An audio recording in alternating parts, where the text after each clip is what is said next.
কর্মগতভাবে আল্লাহকে অনেক মানুষ মানতে পারছে না। এর একটা দিক দেখেন, সেজদা করা আল্লাহকে, এটা কি কর্মগত না?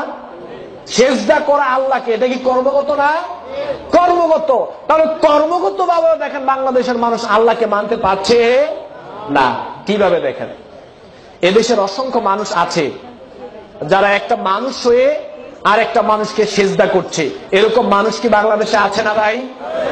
জেনারেল শিক্ষিত যারা, বিশেষ করে মার্কেটে যারা রয়েছেন, আপনাদের বিবেকটাকে আমি চাচ্ছি, আঘাত দেওয়ার জন্য কথা বলছি না, আল্লাহকে ছাড়া কোন মানুষকে সেজদা করা যাবে? যাবে না। কেন? তার লজিকটা আপনি খেয়াল করেন। সূরা হজ্জের মধ্যে আল্লাহ বলছেন, ইয়া আইয়ুহাল্লাযীনা আমানু রুকউ ওয়াসজুদু ওয়া'বুদু রাব্বাকুম। হে ঈমানদার সম্প্রদায়, সেজদা করো, রুকু করো, গোলামি করো একনিষ্ঠভাবে কার? তাহলে সেজদাটা কার পাও না? সবাই বলেন, সেজদাটা কার পাও না? আল্লাহ নবী বলছেন, লা ইউসলিহু লি বাশারিন আইয়াসজুদা লি বাশারিন। একটা মানুষের জন্য এটা জায়েজ নাই, বৈধ নয় যে সে আরেকটা মানুষকে সেজদা করবে। লাউ কুনতু আমিরান আইয়াসজুদা লি আহাদিন লাআমারতুল মারআতা আন তাসজুদা লি যাওজিহা। রাসূল সাল্লাল্লাহু আলাইহি ওয়াসাল্লাম বলছেন, আমি যদি কাউকে বলতাম তুমি কাউকে সেজদা করো, তা আমি স্ত্রীকে বলতাম তুমি স্বামীকে সেজদা করো। আসলে সেজদা করাটা জায়েজ না। এবার দেখেন তো, আপনাকে একটা ছোট্ট উদাহরণ দিচ্ছি। আপনার ঘরে একটা ওয়াইফ আসলো, আপনার ওয়াইফের চেহারা অনেক সুন্দর, আপনি স্ত্রীকে অনেক ভালোবাসেন, অনেক দিনদার একটা মহিলা, খুবই ভালো মানুষ আপনার স্ত্রী। প্রথম দিন খাবার পাকাইতে গিয়া, সবাই শোনেন যুবক ভাইয়েরা, সবাইকে লক্ষ্য করে বলছে, এটা আপনার জীবনের জন্য গুরুত্বপূর্ণ একটা বয়ান।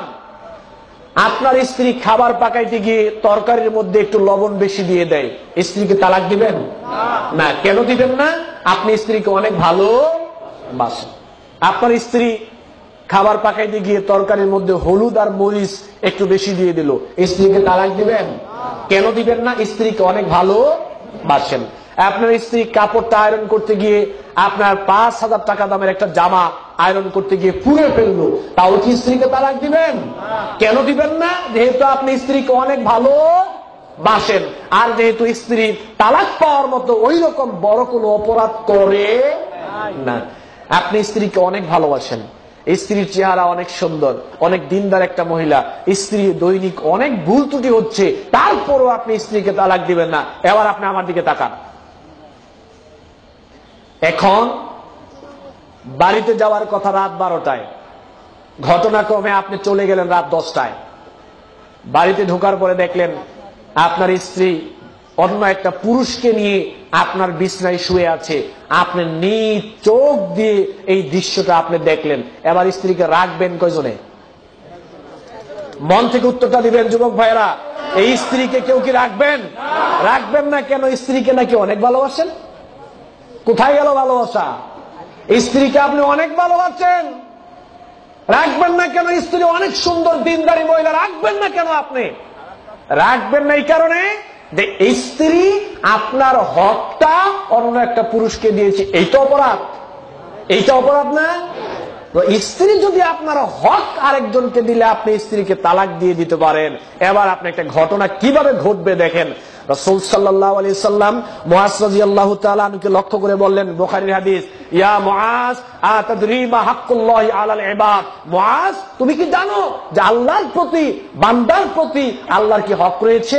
মুআজ বলল, আল্লাহু ওয়া রাসূলু আ'লামু, আল্লাহ এবং তার রাসূল ভালো জানেন, আমি জানি না। আল্লাহর নবী বললেন, হাক্কুল্লাহি আলাল ইবাদ আইয়াবুদুহু ওয়া লা ইউশরিকু বিহি শাইআ।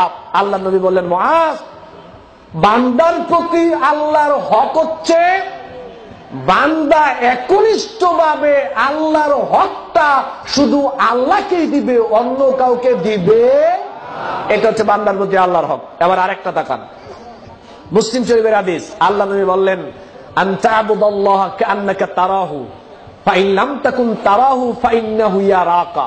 আল্লাহ নবী বললেন, এমন ভাবে তুমি আল্লাহর ইবাদত করবে যে তুমি আল্লাহকে দেখতে পাচ্ছ। আর তুমি যদি আল্লাহকে দেখতে না পাও, অবশ্যই তোমাকে মনে করতে হবে 24টা ঘন্টা আল্লাহ রাব্বুল আলামিন তোমাকে দেখতে পাচ্ছেন। আল্লাহর দৃষ্টি ক্ষমতার বাইরে কেউ কখনো যেতে পারবো না।